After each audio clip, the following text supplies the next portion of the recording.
Oh yeah, everyone.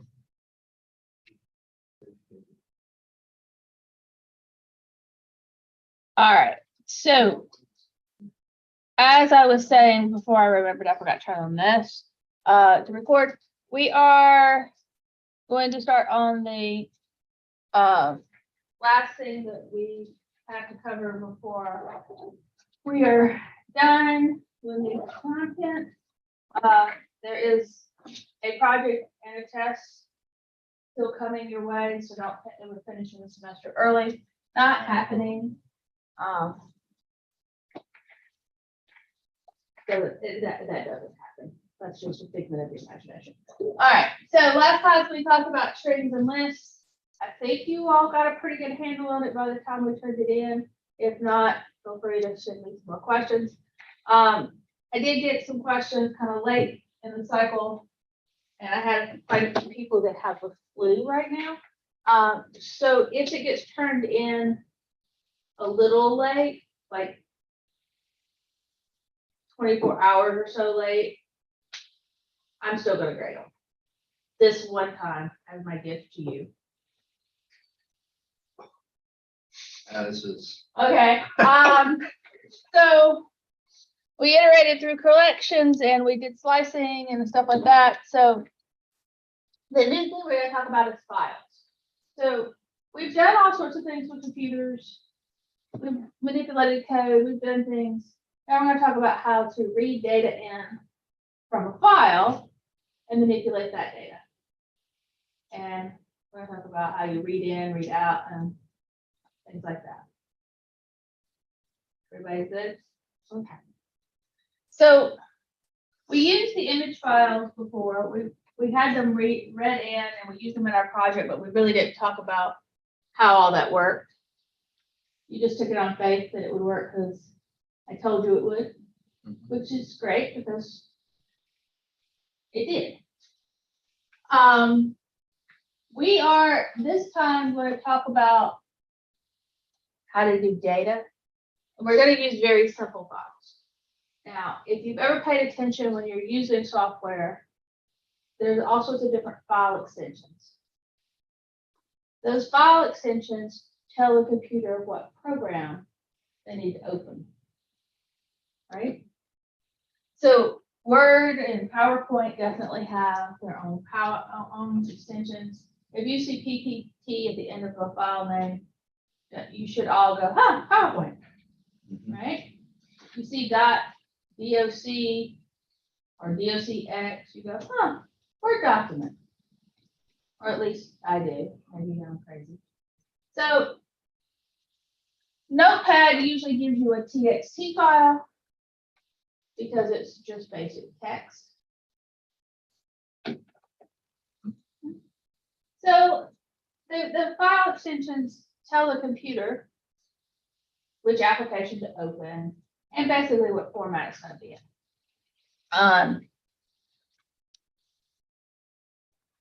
We're going to be working with CSV files, which are comma separated values. See how that works? The reason we're going to do that is because they're very simple. They don't have any formatting in them.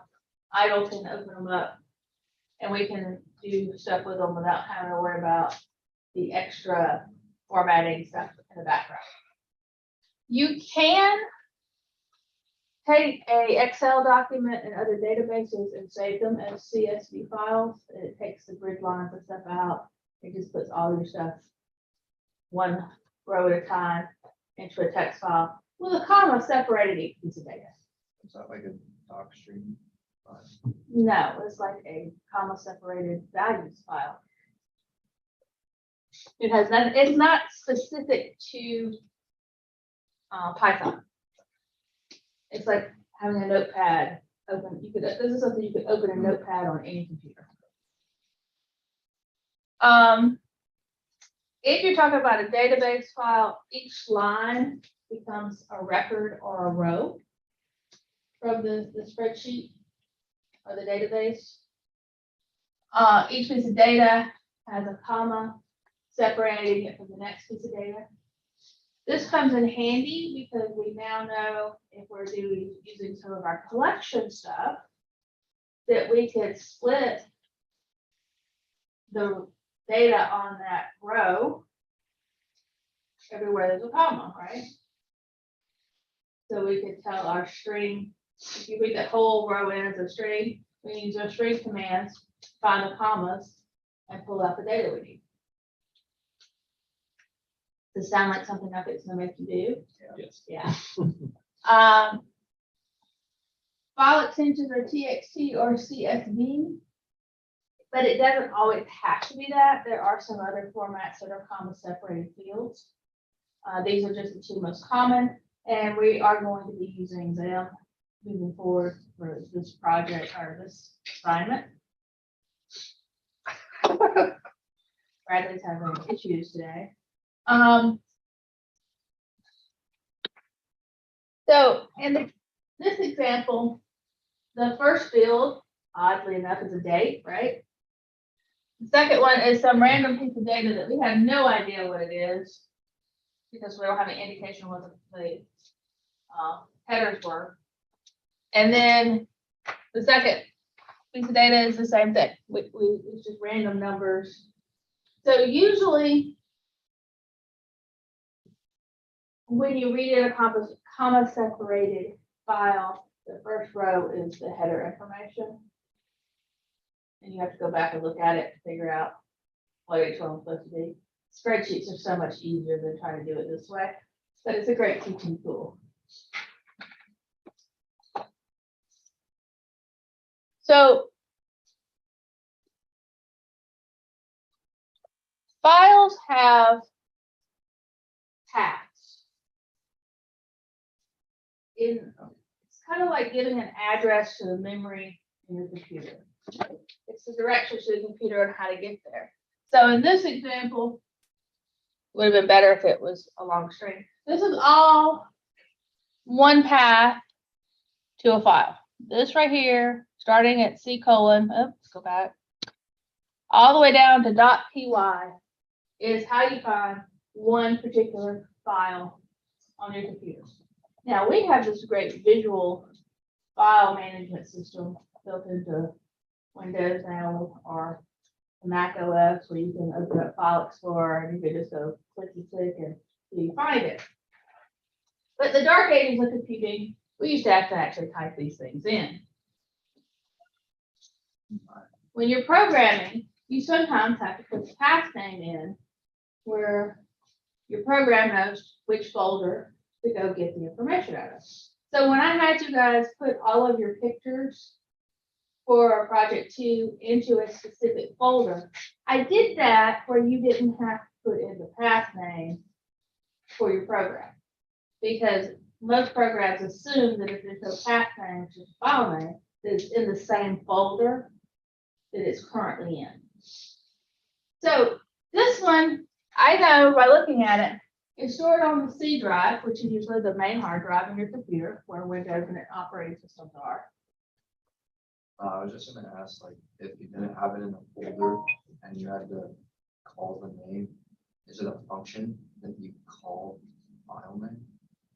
No, you just put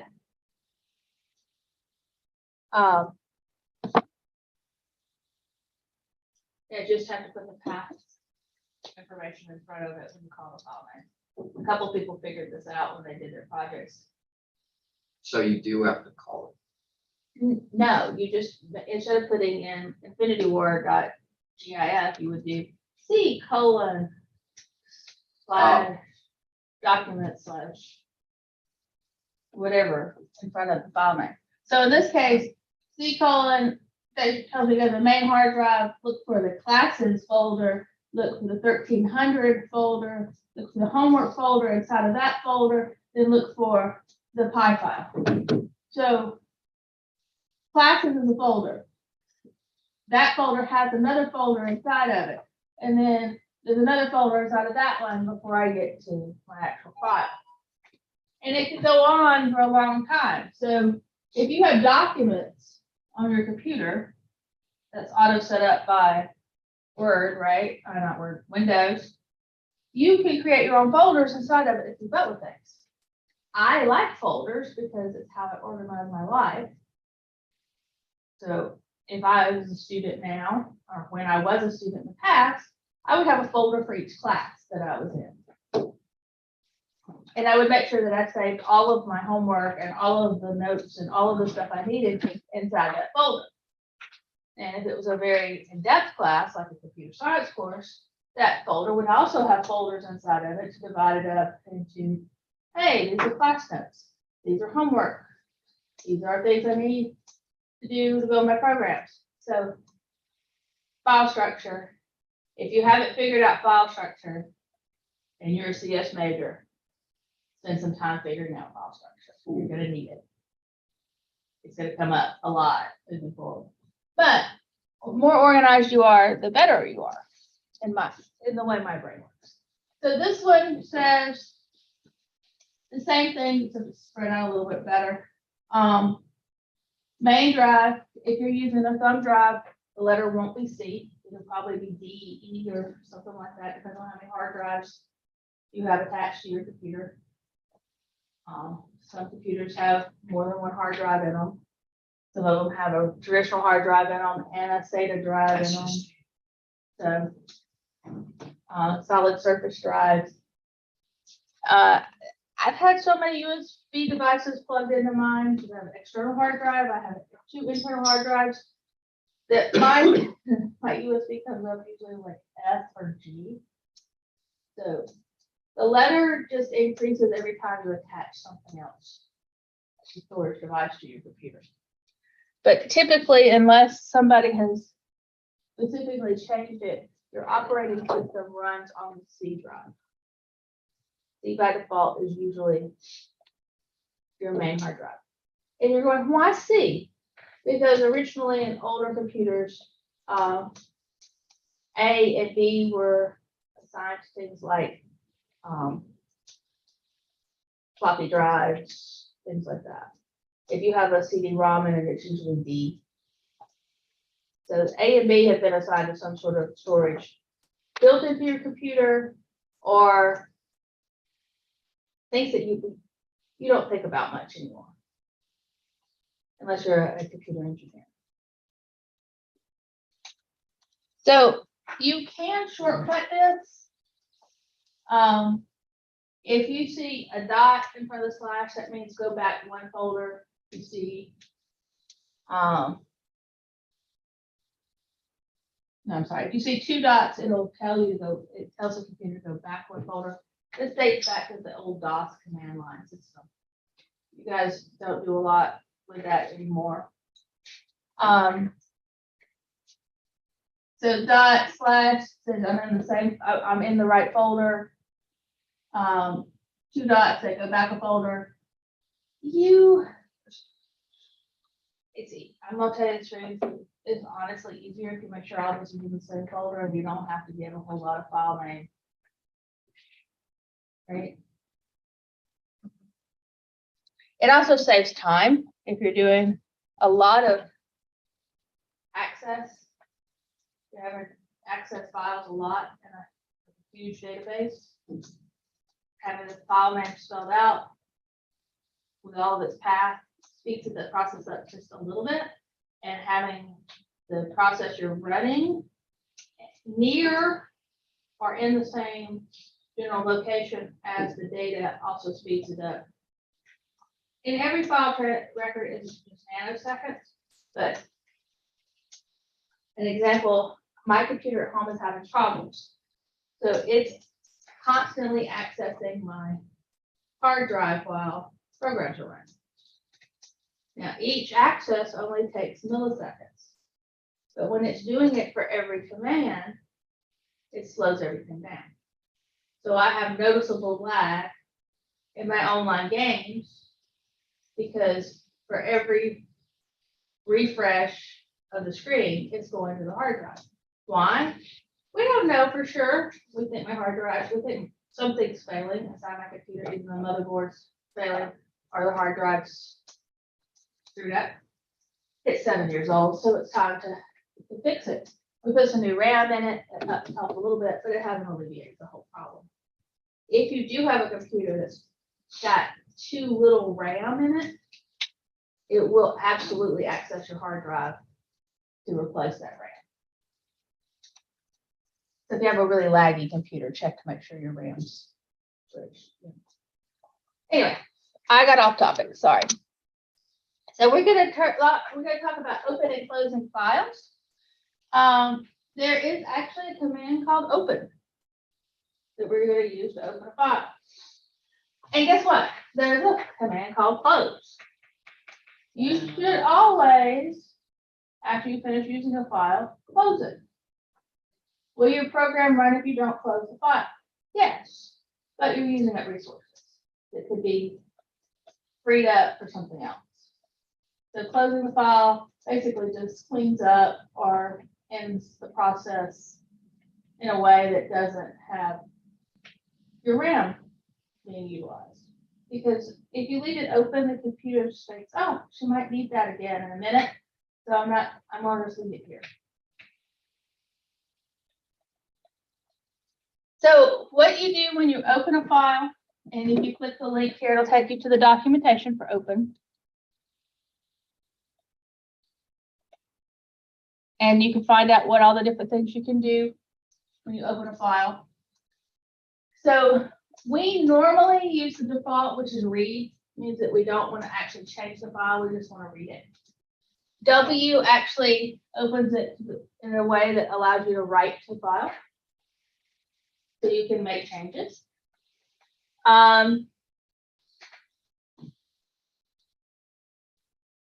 others you probably won't use in this class, but be aware that there are other options out there. You can do binary mode, you can do text mode. By default, it's usually in text mode because we're usually dealing with transferring text back and forth. The capital U is for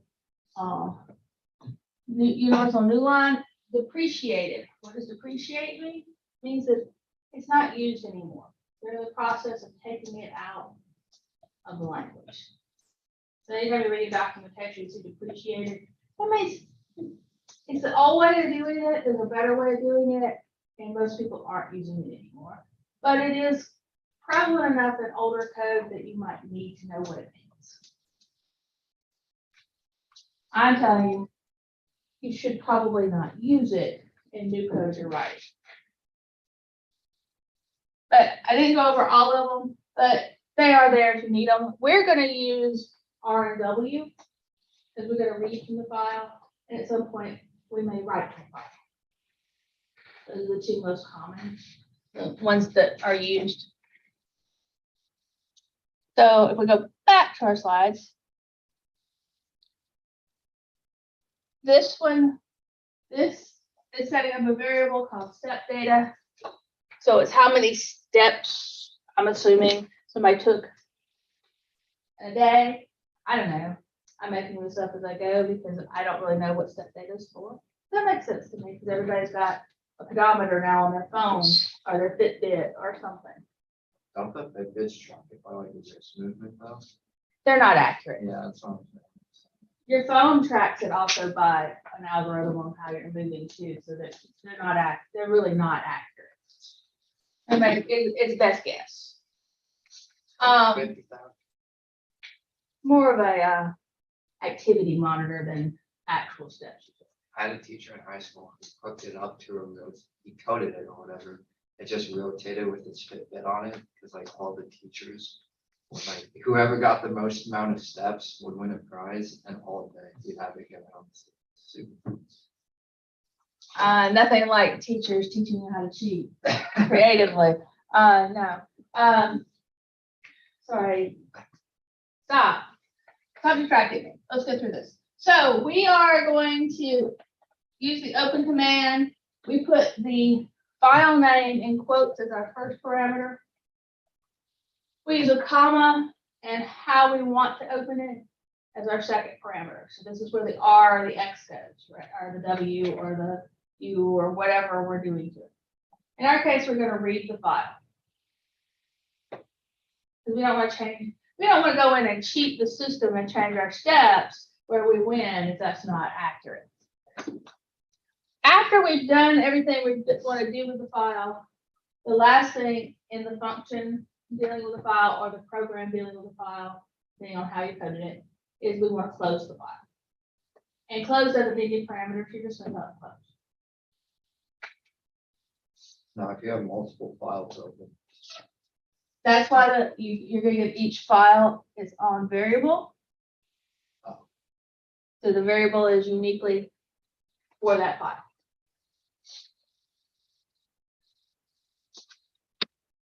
So now that I've read this file in, I can use our loops to navigate through it. Right? Because what it's done is basically has read it all in as a big string.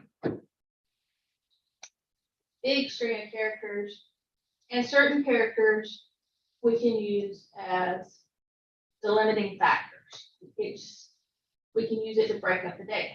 So in a data file or a text file, the character /n, you see a slash and an n next to each other, means new line. So when we were doing our ASCII art, and I told you you needed to put some spaces between the quotes and the slashes, it's because there's a slash next to something. Sometimes it indicates it's a special character. So in this case, /n is a special character that indicates that you press the return key on your keyboard and that you wanted to go to the next line. So if I wanted to divide this long string of text up into rows, I would split it into a list or some other collection. Every time I saw the /n, I would put it into a different row. And then I could further divide those rows up, if I wanted to, by the commas inside the rows, because that eliminates the different fields on the row. I got some head nodding, so I got a few of you with me. And some others that are thinking really hard about it. That's fine. how are you doing? Are you splitting it up? So right now, on the screen is only splitting it one line at a time. So we have to do that first. So the first thing we're going to do when we read a file in, we're going to take that raw data and we're going to split it into lines. And then we can process each line. So in this case, it's going to get the current line out of step data and print it.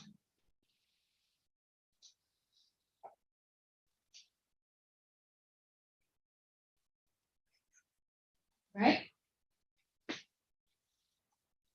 There's some steps missing, but so we're going to use the split just like we did in some of our other stuff, right?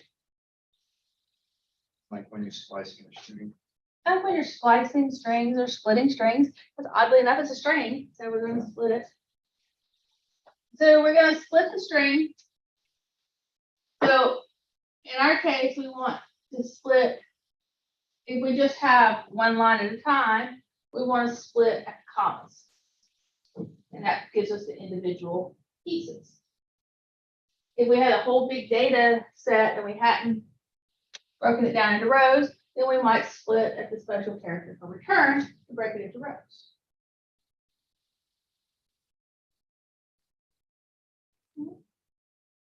So if I take this code and I have my string, which is AB2 4.2 dog, they're all separated by commas. The data has absolutely nothing to do with each other as far as we know. I can then split. I can create a list called values. I can use the split function where it's going to split the current string into a list of elements at the comma. Why do I have a comma in quotation marks? Because I was looking for that specific character. Because split will let me split anything. I could tell it to split it every A. You're going to end up with some really weird strings at that point. So you need to make sure whatever you're using for your split value is unique. And it's not something that's gonna be embedded in a word. Right? Could you put like 2 commas and then split every 2? Like if you put 2 commas, would it go like? Yes. Yes, unless I'm sadly mistaken. We can click on this and find out then. Maybe.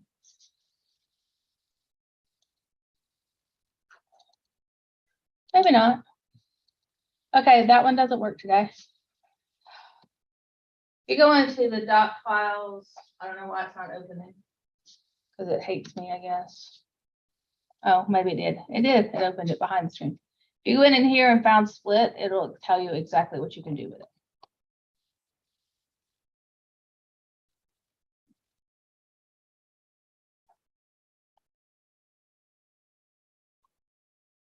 So split. I could put 1 letter there. Usually it's commas because that's just the way it does. Most lines do commas.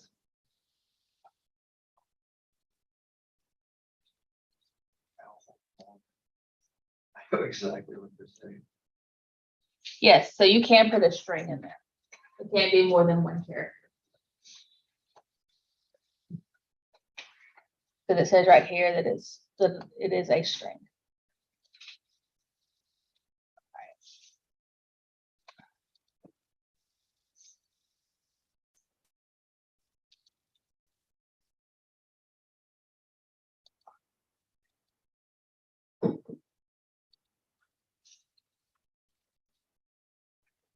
So once we open our file, we're going to loop through all the step data.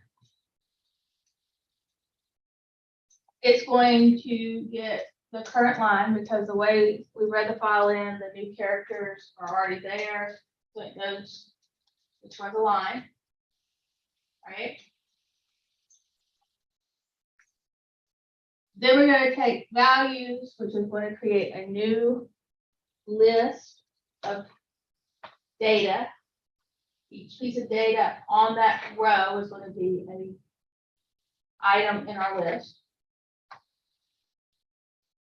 Once we have those items, we can print individual items if we want to. In this case, it's only going to print the item at index 1, which is the second item in the list of values. Right? When I'm done, I'm going to close the file that I opened. Yep. Pretty simple, right? This is probably the shortest unit in the whole semester. So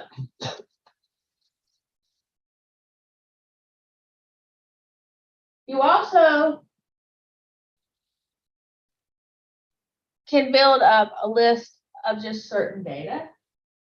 So if I read in the file and I just need the items at position 1, and I don't need the other data, I could do what I just did, split it all up, create another list of just the data I need, and read in to it or use a pen, grab the data in each row that I need and copy it. All right. So you're using loops. You're going to use a lot of loops to do this. You use loops to navigate each row. You use a loop to navigate each column. And then you would use a loop to copy it in somewhere else. So you remember when I told you that everything in here builds? This is where you start seeing that those if statements are important. The loops are important because you're constantly going to be using them. So if you created an empty list, which we all know how to do, you can then iterate through your data list and pull out specific items from each row and put them in your new empty list. It'll all look like this will make it much easier to understand when we start doing some of it, right? Examples are great things. So, like I said, this is the shortest slide deck I have. We are going to have class on Friday, but obviously we don't have an assignment ready for it. So what I'm gonna do on Friday is do the lab. I would do it now, but I don't want to get in the middle of it and not finish it. That didn't work out so well for us on 7. So I'm gonna stop here. I'm gonna let you guys have some time back in your life. I will record Friday morning when I go through the lab, and I'll post it out. We will move due dates to midweek. Instead of everything being due on Sunday, it's going to be due midweek. On Wednesday of next week, I will introduce the last project you have to do. I have it scheduled for much more time than it needs because I was trying not to monopolize your entire Thanksgiving break. I want you to have a few days before it to look at it and start asking questions, but I also want to give you the week after Thanksgiving to finish it. If you want to work on it over Thanksgiving, absolutely, go for it. I'm never going to stop you from doing extra work, but I do know that a lot of you probably are going to be traveling, are going home to visit with family or have families coming in, so I'm trying to not be that professor. You also probably have other professors that have given you projects to do. Does that sound like a plan for everybody? All right. On that note, I will see you next time. I didn't get. Oh.